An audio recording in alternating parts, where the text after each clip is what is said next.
So I'm sitting in my hotel room here in Belfast and it's 4:30 in the morning. I've been up for the past 2.5 hours and I can't get back to sleep. So I woke up this morning to the dim glow of my iPhone and the sound of it kind of gently vibrating against the lamp on my nightstand. This hotel bed was really hurting my back and I kind of needed to go to the bathroom anyway, so I rolled over and I checked my iPhone and I started scrolling through all my notifications. I had like 1 million notifications because I'm here on Europe time, but almost everybody I know is on US time. And so I'm scrolling through my text messages and I come across 3 separate texts from 3 separate people in my life that all sent me links to their most recent YouTube videos. And so it's pitch black in this room and I just start watching. And there's this huge smile on my face the entire time. So my buddy Blake posted this video about the scarcity of secrets and the future of privacy in the digital age. I love his videos because he kind of intersperses all of this footage of him like biking at 100 miles an hour and then like wrestling dudes to the ground with his bare hands. And then he just kind of out of nowhere hits you with these knowledge bombs that you just have to kind of like sit and chew on for like a week. And then my friend Zara posted this video that was about pursuing your potential versus just resting in the assurance that who you are right now is pretty great. And you know what? That just totally wrecked me because as somebody who's vlogging about basically transforming my entire life, you can get so wrapped up in your vision of the final product that it gets really, really easy to overlook just who you are today and what you've accomplished today. And so her message about being true to the person who you are today and not to some hypothetical future version of yourself, it just really, really hit home with me. And then my wife sent me a video about how she spent her birthday. Now, I should preface by saying I was there the entire day. I experienced all the same things that she experienced, but I hadn't seen it through her lens. And it's really interesting. My wife and I have been together for over 14 years now. And in watching that video, it made me realize that I was learning things about her that I hadn't previously uncovered yet. And so, you know, I've spent the last couple of hours just thinking and reflecting about the videos I just watched.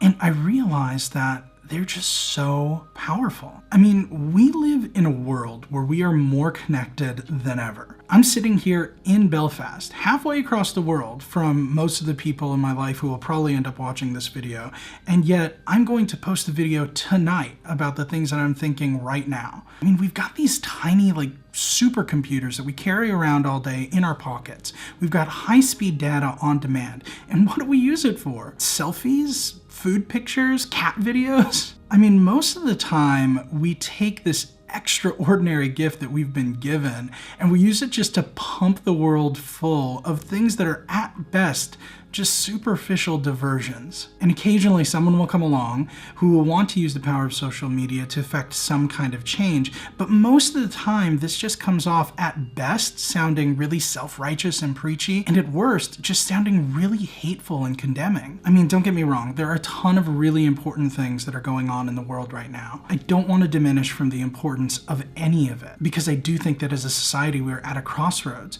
But what I am saying is the way that we are approaching this is all wrong. And you know what's wrong with it? It's because so much of what is out there right now is coming from a place of fear. We as a society are just afraid. Full stop. We're afraid of people who think differently than us. We look at the things that they post, and before we really take the time to dig into their perspective, we are genuinely terrified of what a world would look like if it were completely populated by people like them. And so instead of asking some questions and trying to get to some common ground, we lash out and we try to marginalize and discredit their entire worldview. We're afraid to consider that we might be wrong, or that we might have to rethink beliefs and values that we've held on to blindly for years. And so rather than doing the hard work and wrestling through these questions ourselves. We post article after article written from the perspective of people who agree with us. And in so doing, we're trying to convince ourselves and everybody else that our viewpoint is the most educated, is the most logical, is the most scientifically backed by data. Ultimately, what we're trying to do is shut down discussion because we are definitively right. And while the rest of us are busy vocalizing all of our fears, there's this silent majority of people that are too afraid to say anything at all. They're just so afraid of the judgment of others that they won't take a risk and post anything that's not completely generic or non-controversial. And I just think it's really sad that most of us are so afraid of the judgment of our friends that we won't post anything substantial on the internet at all. And so that's why social media has just kind of devolved into this really messy cauldron of like bickering and cat videos. But occasionally someone comes along who rejects all of that. And in so doing, they give the world the best gift that they could possibly give. They give of themselves. There's no varnish, no polish, no fear. They just share. They share what's on their minds and what's on their hearts. They disclose their thoughts, their fears, their insecurities, their joys. And by doing that, they connect.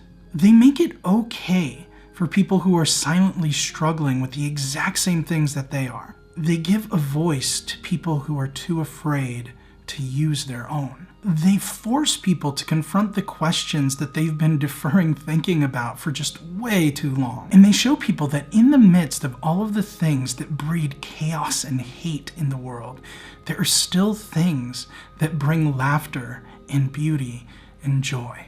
And these people, they do more by posting one single video than most of us do with 100 posts. And the reason is because they've overcome their fear. They've overcome the voices in their head that tell them that no one cares what they think, or they don't have anything interesting to say, or they're just being vain or crass or self-serving. They've taken all of that negativity and they've kicked it to the curb. They've looked their fear in the face and told it to go screw itself. And by doing that, they've accomplished something that most of us spend our entire lives wishing that we did. They're sharing. They're taking something true and something pure and putting it out there without apology for the world to see. They open themselves up to judgment and criticism and blame.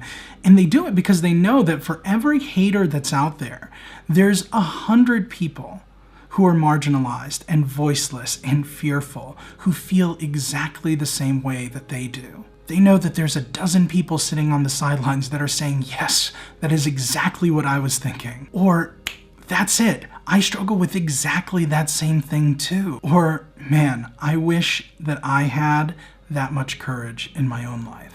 And by giving of themselves in this way, they're living their purpose, which, if we're honest with ourselves, that's something that few of us can say that we've done. And most of us can't even say that we've attempted to do that. So to Blake and Zara and Monica and everybody else who's been brave enough to truly share, thank you. Because a life not shared is a life not lived.